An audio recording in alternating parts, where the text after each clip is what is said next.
നമസ്കാരം. Gold price Kerala today 2.0യിലേക്ക് സ്വാഗതം.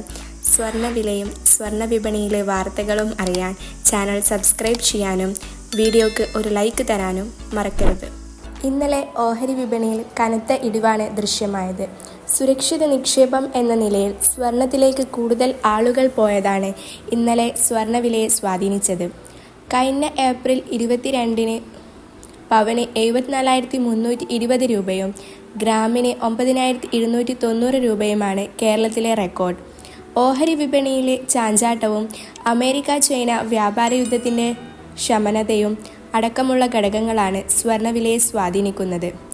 ലോകത്തെ ഏറ്റവും വലിയ സ്വർണ്ണ ഉപഭോക്താക്കളാണ് ഇന്ത്യ. ഓരോ വർഷവും ടൺ കണക്കിന് സ്വർണം രാജ്യത്ത് ഇറക്കുമതി ചെയ്യപ്പെടുന്നു.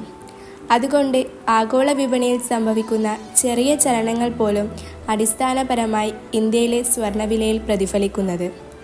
സംസ്ഥാനത്ത് സ്വർണ്ണവില കുറഞ്ഞു. ഇന്നലെ 2 തവണയായി സ്വർണ്ണവില പവന് 8,040 രൂപ വർദ്ധിച്ചിരുന്നു.